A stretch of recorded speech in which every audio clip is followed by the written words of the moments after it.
Sejam bem-vindos ao meu canal de história e hoje eu quero introduzir vocês a um dos momentos mais decisivos na história da humanidade, quando um homem conseguiu se aproveitar do contexto e do meio que o rodeava e assim conseguiu mudar a história não só da sua nação, mas também do mundo inteiro.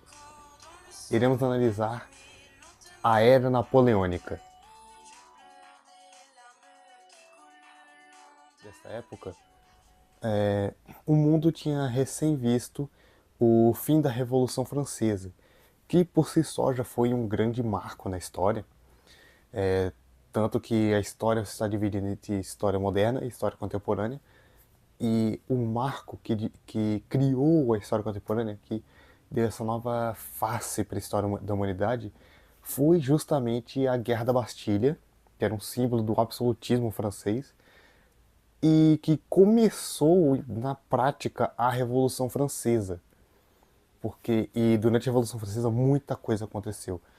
Por exemplo, como eu mencionei, a França era monarquia absolutista.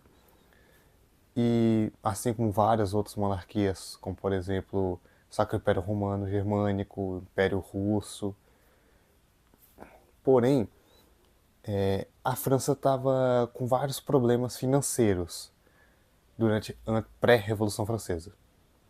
Eles estavam com pouco dinheiro, poucos suprimentos, mantimentos como comida.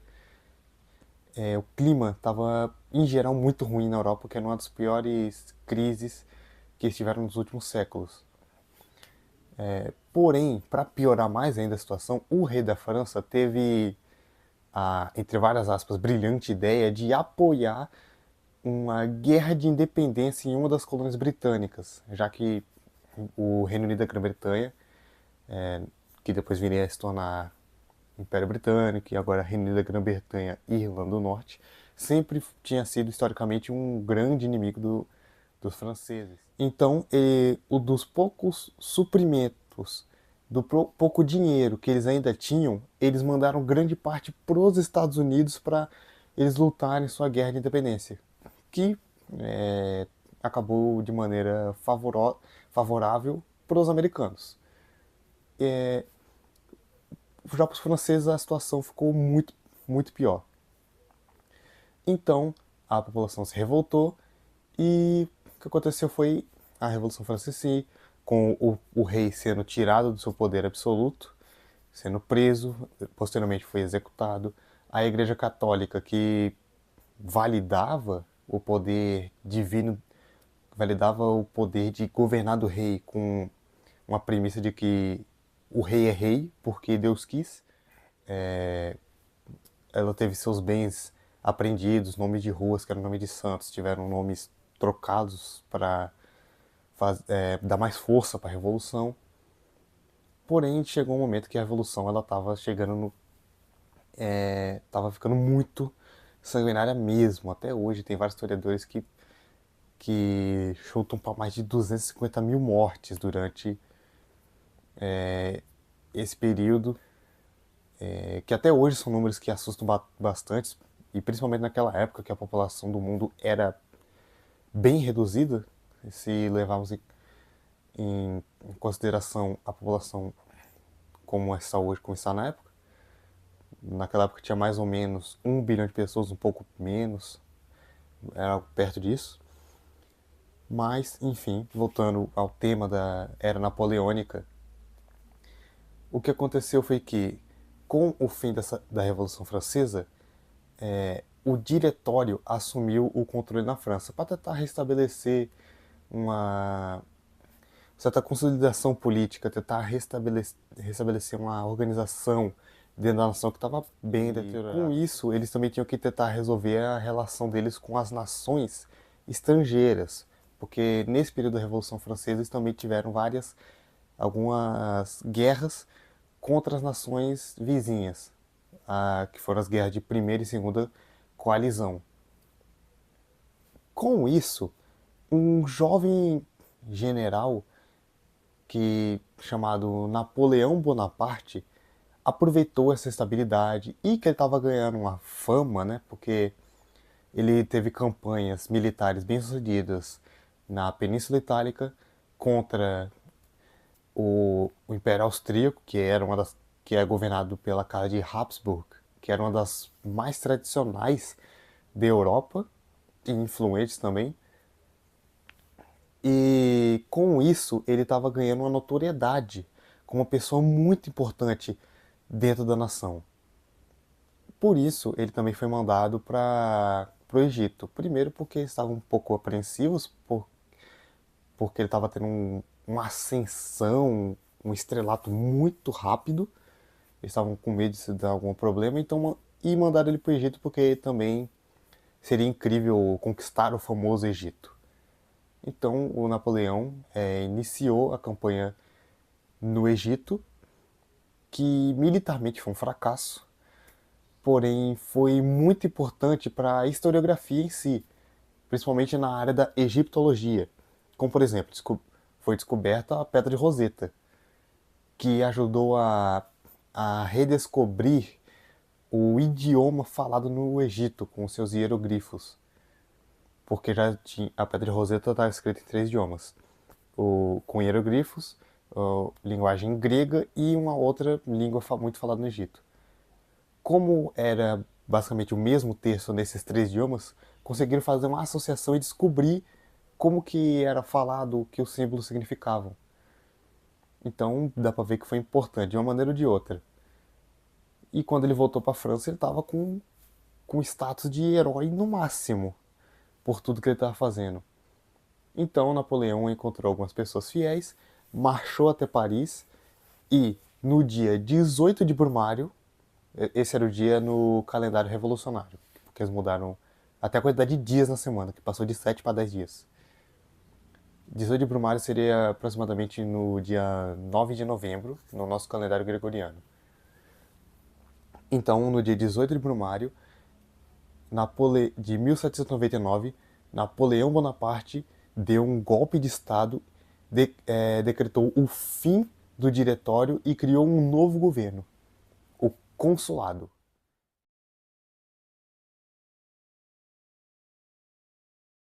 A França, como o nome já meio que entrega, seria governada por cônsules, no caso, 3 cônsules, sendo que o primeiro cônsule ele teria maior influência, maior poder e seria uma pessoa que governaria de fato a nação, porque ele seria o líder tanto de fato e seria o símbolo, por ser o primeiro e mais importante cônsul. E quem vocês acham que Napoleão pôs para ser justamente a figura mais poderosa da França? Ele mesmo. E foi durante esse governo do consulado, que foi o primeiro governo da era napoleônica em si, Napoleão até que foi bem, um bom governante. Ele teve umas medidas autoritárias, porque ele teve que concentrar muito o poder nos 3 cônsules. O poder ficava mais com ele, mas a figura dos 3 cônsules era o que representava a união da França. Mas, mesmo assim, ele teve um bom governo, porque ele conseguiu amenizar a crise que estava dentro da nação social, porque agora tinha um símbolo para dizer aqui a França é representada por essa pessoa, no caso Napoleão. Ele também resolveu a crise econômica, criando o Banco Central da França, conseguiu criar uma nova moeda, estabilizar a inflação. Ele também fez alguns decretos de tratado de paz para poder criar alianças e trazer a paz com as nações que antes estavam em guerra, naquelas 2 guerras de coalizão que eu falei contra a França. E ele também conseguiu restabelecer a, uma certa boa relação com a Igreja Católica por meio da Concordata, que devolvia as posses para a Igreja Católica, devolvia um pouco a autoridade dela. Não a mesma autoridade que ela tinha pré-revolução, porque aí a Igreja Católica seria a instituição, voltaria a ser a instituição mais poderosa do planeta, mas ela voltou a ter uma certa influência. E ele também criou um código civil, conhecido como Código Napoleônico, que foi muito importante na legislação da França e que um pouco mais para frente vocês vão ver que chegou a influenciar o Código Civil de diversas outras nações da Europa e, consequentemente, as suas colônias. Então, mas em 1805, Napoleão estava cansado de dividir o poder e ele decide concentrar o poder todo para si. O que foi fácil, já que ele pavimentou o caminho por meio do consulado, suas medidas. E a maneira que ele fez isso foi simplesmente se coroar o imperador dos franceses.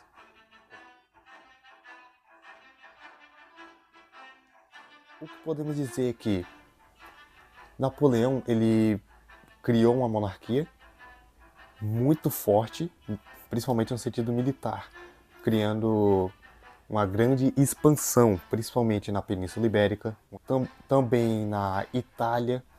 Ele também teve bastante influência na região da Alemanha. Por exemplo, teve uma campanha militar de Napoleão onde ele simplesmente derrotou o Sacro Império Romano Germânico e, como punição, o Sacro Império deixou de existir. Ele criou uma outra nação chamada Confederação do Reno, que seria um estado fantoche, para facilitar uma administração na Europa Central. Então ele já tinha várias ideias políticas bem estabelecidas. O detalhe é que Napoleão não vinha de família real.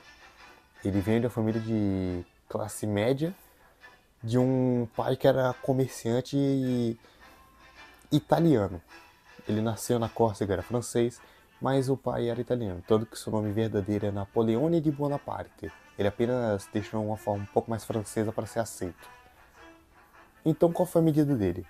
Conforme ia conquistando o território, Napoleão ia dando cargos para seus parentes, transformando suas irmãs em duquesas, princesas, entregando reinos para os seus irmãos, seus cunhados, para deixar a casa de Bonaparte, que existe até hoje, bem mais forte, com bem mais importância na Europa, para não ser uma coisa de só uma pessoa fazer parte da casa monarca. E ele teve várias, e essa foi uma das maneiras que ele encontrou para validar. Um pouco mais para frente, ele vai simplesmente se casar com a filha do imperador da Áustria, que, como eu já falei, é da casa de Habsburg. Se casando com essa casa monarca um pouco mais para frente, Napoleão ganha não só um aliado militar, mas também uma aliança com uma família que já chegou a ter influência na Áustria, na Hungria, no México, acredite ou não, no Brasil também, já que o Dom Pedro I, a sua esposa Maria Leopoldina, da casa de Habsburgo-Lorena. Então dá pra ver que Napoleão sempre teve essa mente brilhante. E, como eu estava dizendo, ele também teve essas campanhas militares que transformaram a França em uma nação gigantesca. Ele conquistou a Península Itálica, conquistou partes da Croácia, conquistou a Alemanha, a Espanha, criou o que hoje seria a Polônia, um país chamado Ducado de Varsóvia para os poloneses. E conforme ele ia derrotando nações, as nações ficavam bem mais raiva dele, principalmente os britânicos. Enquanto outras elas tinham que se vender como aliados ou estados fantoches. E isso durou simplesmente 8 anos. Foram 8 anos do Napoleão só governando a Europa sozinho.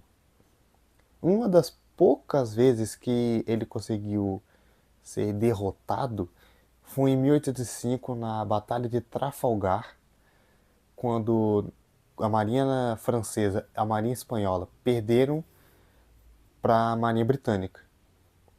E com isso, qual foi a medida dele para ganhar uma revanche, ganhar pelo menos alguma coisa com isso?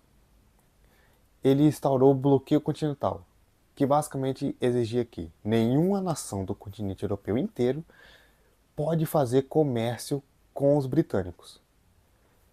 Caso fosse descumprido o bloqueio, a França invadia. E ninguém teve coragem de furar o bloqueio por um tempo.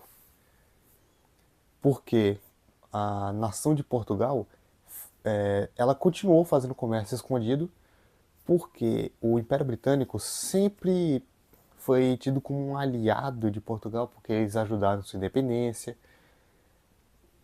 Então, quando Napoleão descobriu isso, e também com algumas suspeitas de que a Espanha também estava fazendo comércio com os britânicos, ele pediu para os franceses para permitirem que eles invadissem Portugal com um exército misto de franceses e espanhóis para acabar de vez com Portugal. A Espanha permitiu a entrada dos espanhóis, porém Napoleão também atacou a Espanha quando estava chegando perto de Madrid, o que declarou guerra à Espanha e declarou guerra a Portugal. Os portugueses conseguiram fugir para o Brasil. A vinda da família real portuguesa foi impulsionada pela invasão do Napoleão, o que também impulsionou a independência do Brasil. E na Espanha, o que acontece? Um dos irmãos de Napoleão foi posto no cargo de rei da Espanha, que muitos espanhóis não gostaram, eles fizeram usaram táticas de guerrilha contra o exército napoleônico, que estava acostumado a lutar de maneira um pouco mais tradicional. Isso foi uma pedra no sapato do imperador dos franceses. E justamente por causa dessa tática de guerrilha, dizem que foi justamente um dos motivos que causou o fim do seu império.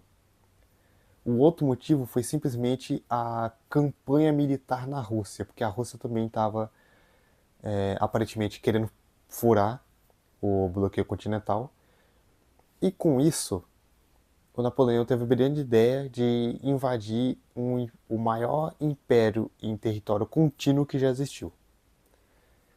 Resultado, uma aula rápida de geopolítica. A Rússia hoje em dia está tendo uma guerra com a Ucrânia. Vai fazer sentido isso. A Rússia está tentando conquistar território ucraniano. Não só por causa que historicamente era um deles, mas porque o território é muito rico em terras agrícolas, coisa que a Rússia não tem muito, porque a maior parte do território é congelado. Mas também porque durante a invasão do Napoleão, eles não chegaram na parte Rússia mesmo. Chegaram em partes que, em sua maioria, eram da Bielorrússia e da Ucrânia. E o que acontece? Os exércitos de Napoleão invadiam essas terras e tinham que lutar, obviamente, com alguns soldados e conseguiam avançar. Só que antes de chegar na parte que era controlada por russos, a sua maioria era russo mesmo, etnicamente, o exército já estava desgastado. Então, era uma tática, essa grande quantidade de terra era uma tática para manter os inimigos longe o suficiente de Moscou para eles recuarem, ganharem suprimentos e darem um grande contra-ataque. Esse é um dos motivos que fez o Napoleão perder na campanha da Rússia. Esse é um dos motivos também que fez a campanha militar do Hitler na União Soviética fracassar. E é por esse motivo que Vladimir Putin atualmente quer reconquistar o território ucraniano e posteriormente, com certeza, também vai querer reconquistar o território bielorrusso. E, voltando para Napoleão, além disso, de ter um grande território que impediu que eles chegassem rápido em Moscou, os russos utilizaram a tática da terra arrasada, onde eles basicamente iriam destruir tudo que eles deixassem para trás. Eles vão, então resumindo, eles vão recuar, mas antes vão destruir plantações, levar máximo de suprimento, o que ficar vai ter que queimar e não pode deixar a casa intacta, porque senão os soldados iam ter pelo menos um lugar para se abrigar no frio. Então isso foi desgastando fisicamente e psicologicamente o exército de Napoleão. E eles tiveram que começar a recuar. Durante o seu recuo, alguns russos matavam soldados à noite E isso fez com que o exército, que era aproximadamente 750 mil pessoas, perdesse mais de 500 mil. Então, foi uma campanha muito desastrosa para Napoleão. Isso que foi a sua sexta guerra de coalizão, porque durante todo o período imperial ele se envolveu em guerras. A maioria ele ganhou. Ganhou a de terceira coalizão, a de quarta, a de quinta. Porém, a de sexta ele resolveu invadir logo a Rússia, o que ocasionou na sua derrota. Então, por fim, Napoleão, vendo que a Europa inteira estava contra ele, não só a Rússia, mas também Império Britânico, Prússia, Espanha, ele renuncia ao cargo de imperador e é exilado para a ilha de Elba, que fica na Península Itálica. Durante o tempinho que ele ficou lá, basicamente a França teve que devolver todos os territórios que foram entregues, foram conquistados durante a guerra, as guerras, para ser mais específico. Porém, graças a esse rapaz aqui, esse diplomata aqui, que representou a França durante a Conferência de Viena, que foi o que redesenhou o mapa da Europa, a França conseguiu ficar com os territórios que já faziam parte do reino da França antes das guerras. Então eles não perderam território nenhum, só o que foi conquistado durante a Era Napoleônica. A França tinha que pagar uma indenização e a monarquia voltou na França com a Casa de Bourbon. Então, quando todo mundo pensava que a Europa ia finalmente voltar ao normal, o que acontece é que simplesmente o Napoleão foge de Elba e volta para a França. E o que acontece? Mandaram soldados para prender o Napoleão, só que os soldados se renderam a ele e declararam fidelidade. O que ocasionou na fuga do novo rei da França para poder se salvar, porque da última vez que um rei tentou enfrentar a população da França não deu muito certo. E então Napoleão volta para Paris e começa o último governo desse período histórico, que foi o governo de 100 dias.